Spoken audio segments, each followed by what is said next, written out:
국방부 특별수사단이 오늘 세월호 관련 기무사의 민간 사찰 수사 결과를 발표했습니다. 당시 청와대에 14차례 세월호 보고를 올렸다고 하는데 청와대가 기무사를 극찬을 했다는 것이 국방부 발표입니다.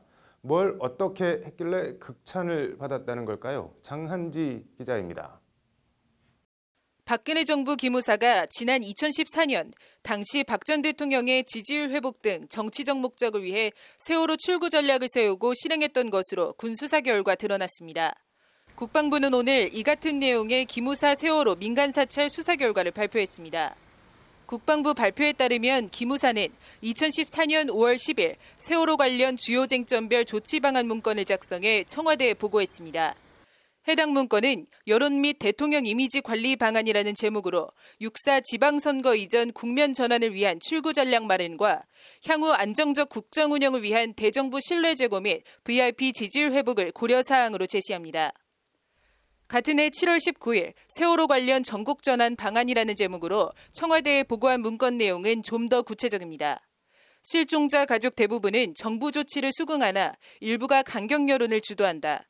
대다수 온건 중도 성향 가족들은 주변 눈치를 보며 의견 개진을 주저한다며 실종자 가족 설득 방안을 제시합니다. 먼저 개인 성향을 파악한 뒤 설득 계획을 수립해 비공식 감정적 접근으로 집중 설득을 진행한다. 이를 위해 언론과 SNS를 활용해 여론 조성과 압박을 병행한다는 내용입니다. 이런 틀에서 기무사는 세월호 참사 초기부터 태스크포스를 구성해 당시 진도체육관에 있던 세월호 유가족에서부터 안산 단원고 학생들까지 전방위적으로 사찰했던 것으로 밝혀졌습니다.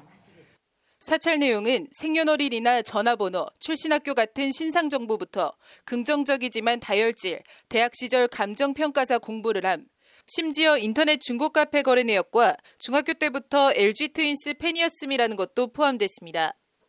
이를 위해 기무사는 적발되면 유가족 행세를 하라는 행동 지침까지 하달한 것으로 드러났습니다. 이번 사건은 기무사가 세월호 참사 기간 동안 통수권 보필이라는 미명하에 권한을 남용하여 조직적으로 민간인들을 사찰한 사건이며 기무사는 또 유병헌 검거를 위해 대간첩 방탐 특수장비까지 동원해 유병헌 측근들의 통신 내용을 불법 감청한 것으로 확인됐습니다. 국내 보안과 방첩을 주 임무로 하는 국군 기무사가 여론 전환과 정치적 목적을 위해 민간인 불법 사찰과 불법 도 감청을 일삼고 이를 청와대에 14차례에 걸쳐 보고한 겁니다.